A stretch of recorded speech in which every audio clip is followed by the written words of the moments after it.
ஒரு சூப்பரான மசால் தோசை பைட்ஸ் எப்படி செய்யலான்னு பார்க்கலாமா? வாங்க வீடியோக்குள்ளே போகலாம். இதுக்கு பனியார பேன் எடுத்துக்கோங்க, எண்ணெய் ஆட் பண்ணிக்கோங்க. இல்லை தோசை மாவு ஆட் பண்ண போகிறோம். தோசை மாவு எப்படி செய்கிறதுன்னு வீடியோ எண்டில் போட்டிருக்கேன், மறக்காமல் செக் பண்ணி பாருங்கள். கொஞ்சமாக போடுங்க, ஏன்னா மசாலா நடுவில் வைக்க போகிறோம்.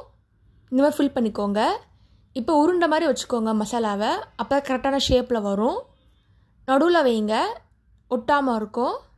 இப்போ ஸ்டஃபிங் ரெடி ஆயிடுச்சு. இப்போ மேலே திருப்பி மாவு போடுங்க. இந்த மாதிரி ஃபுல்லாக கவர் பண்ணிக்கோங்க. இப்போ நல்லா வேகட்டும். இப்போ மாவு ஃபுல்லாக கவர் பண்ணியாச்சு. தட்டு வச்சு மூடிக்கோங்க. லைட்டாக எண்ணெய் அப்ளை பண்ணிக்கோங்க. இப்போ நல்லா வெந்துடுச்சு. இப்போ திருப்பி போடலாம். இந்த மாதிரி கோல்டன் கலரில் ஆகணுங்க, அப்போ தான் ஒட்டாமல் இருக்கும். இப்போ திருப்பி போடுங்க. ரெண்டு பக்கம் நல்லா ஈவனாக வேகட்டும். இப்போ மசாலா பைட்ஸ் ரெடி ஆயிடுச்சு. இப்போ எடுத்துடலாம். இப்போ ஒன்று ப்ளேஸ் பண்ணிக்கோங்க. ஒரு சுவையான மசாலா பைட்ஸ் ரெடி ஆகிடுச்சு. நீங்களும் ட்ரை பண்ணி பாருங்கள். இந்த மாதிரி பிரித்தா நடுவில் மசாலா வரும். இதே மெத்தடில் நீங்கள் சீஸ், மசாலா, பன்னீர் எந்த ஸ்டஃபிங் கூட வச்சு கூட நீங்கள் பண்ணலாம். இப்போ மாவு எப்படி பண்ணணுன்னு பார்க்கலாம். 2 அழகு இட்லி அரிசி எடுத்துக்கோங்க. 2 அழகு புழுங்கல் அரிசி எடுத்துக்கோங்க. இப்போ நல்லா வாஷ் பண்ணி வச்சுக்கோங்க. தண்ணி போட்டு 6 மணி நேரம் ஊற வைக்கணும்.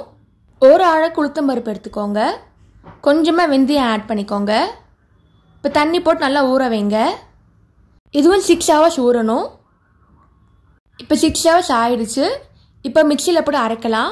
தனித்தனியாக அரைங்க. இப்போ உளுத்தம்பருப்பு அரைச்சாச்சு. இப்போ நெக்ஸ்ட்டு அரிசி அரைக்க போகிறோம்.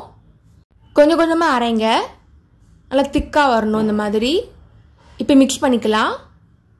உளுத்தம்பருப்பு இருக்குது, இட்லி அரிசி மாவும் இருக்குது. தேவையான உப்பு ஆட் பண்ணிக்கோங்க. இப்போ நல்லா மிக்ஸ் பண்ணிக்கோங்க. ஏர் பபிள்ஸ் இல்லாமல் இருக்கணும். 7 ஹவர்ஸ் விடுங்க. இந்த மாதிரி ஃபெர்மெண்டேஷன் ஆகும். இந்த மாதிரி திக்காக வரணும். பனியாரத்துக்கு மாவு ரெடி ஆயிடுச்சு. இப்போ மசாலா எப்படி செய்யணும்னு பார்க்கலாம். உருளைக்கிழங்கு நல்லா வேக வச்சுக்கோங்க. நல்லா ஸ்மாஷ் பண்ணிக்கோங்க, கட்டி இல்லாமல் இருக்கணும்.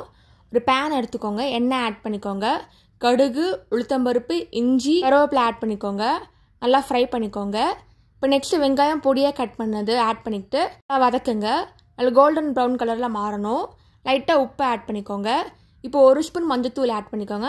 1 ஸ்பூன் மிளகாத்தூள் இல்லைன்னா பச்சை மிளகாய் ஆட் பண்ணிக்கோங்க. மசிச்சு வச்சு உருளைக்கிழங்கு ஆட் பண்ணிக்கலாம். நல்லா மிக்ஸ் பண்ணிக்கோங்க. கட்டி இல்லாமல் இருக்கணும், அப்போ தான் மசாலா நல்லா பிளெண்டாக இருக்கும். இப்போ உருளைக்கிழங்கு மசாலா ரெடி ஆயிடுச்சு.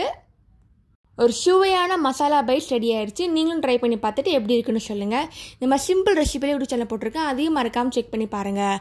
தேங்க்ஸ் ஃபார் வாட்சிங். லைக் பண்ணுங்கள், ஷேர் பண்ணுங்கள், சப்ஸ்கிரைப் பண்ணுங்கள்.